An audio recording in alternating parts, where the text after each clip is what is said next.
want people to understand that the push that you feel, the sort of drive that you feel, is often not because of your employer or a single individual, but it's often because of the quote unquote market, where you are assessing yourself based on your own expectations and other people's, or other sort of quote unquote competitors within the marketplace. And you have to realize that this expectation that you put on yourself is often imaginary, and it often really is not representative of what you personally can actually do, or anybody can actually do. And the reason is you're constructing this reference group that you are looking at from many different reference or many different players, and you are cobbling them all together, and you're assuming that everybody is good at everything. And I do that all the time. And it's very easy to do this because you look at the marketplace, and especially with the advent of being able to look at everybody all the time with you know things like different social platforms and things like that, that seem like everybody has this sort of performance level, and it's just simply not true. People have very focused concentrations in different areas.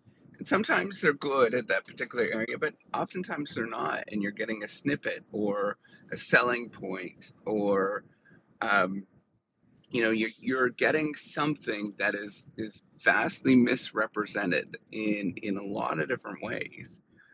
And you are trying to generalize from this sort of make believe scenario that you actually have of what it actually means to do something. And so that expectation is unbelievably high. And if you don't sort of control or put boundaries on this expectation, it will eat you up in all sorts of different ways. And so what you have to do is constantly reassess that this expectation is made up, it's completely wrong, it's false, this is not what the rest of the world actually is doing.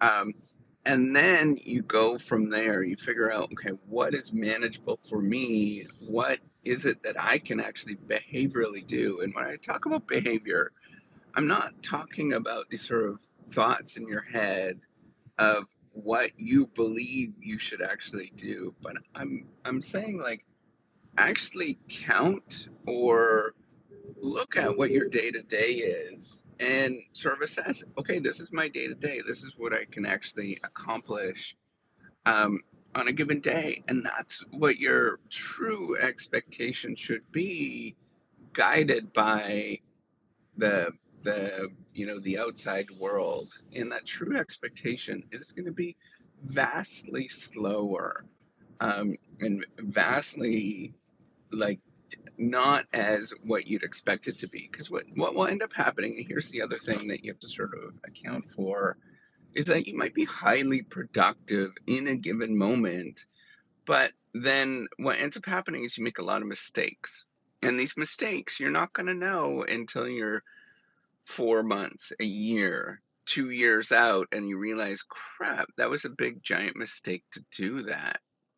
And you went off into a weird direction instead of just assuming that, and instead of, in the moment you're believing that you're doing the right thing, but you realize after a few years you actually did the wrong thing and you went in the wrong direction.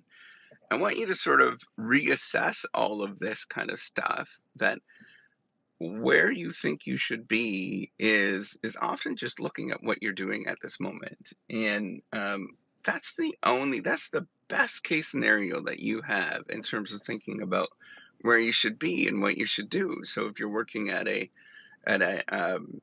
if you're working at a grocery store, for example, that's probably what you should be doing at this moment. That's perfectly fine for you.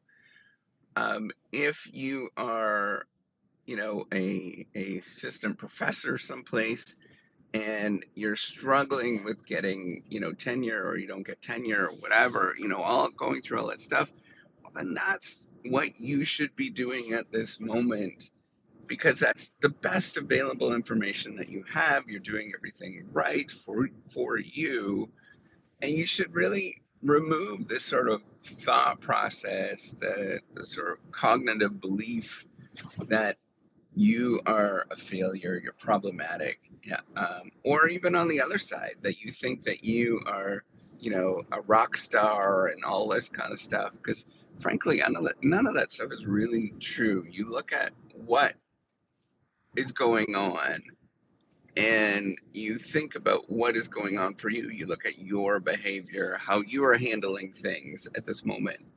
And I think that's the one takeaway is you are equally perfectly good who you are and what you're doing. There's nothing wrong with you at this moment, where whatever you're doing, it's completely valid.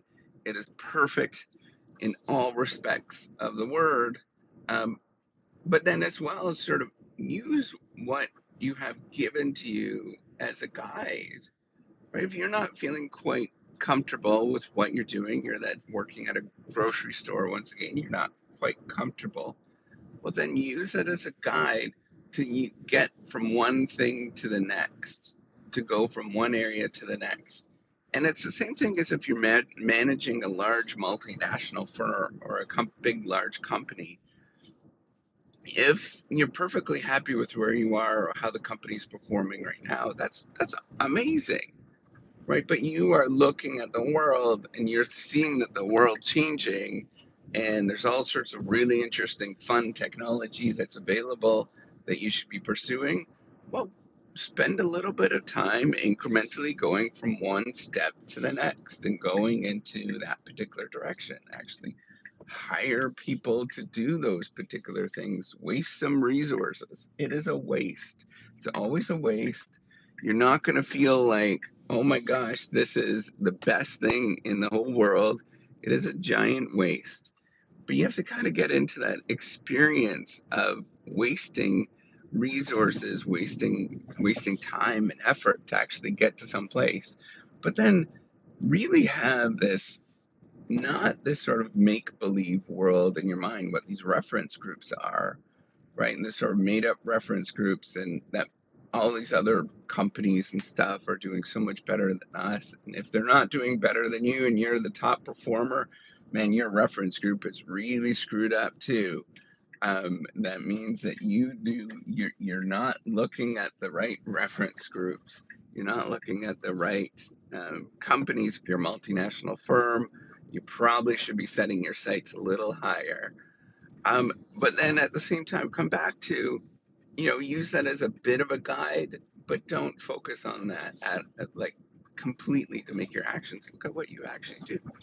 And if you look at what you actually do, not your performance level or anything like that, just what you do, you'll be guided in terms of the next steps of what you should actually do and where you should go. So if there's some new fancy technology that comes in, the flavor of the week this year, it's 2023, is artificial intelligence, and you make chairs, right? So the flavor of the week is artificial intelligence. You might be thinking, well, what the heck do I do? I have this small company and I make chairs. I make wooden chairs. What do I do with this?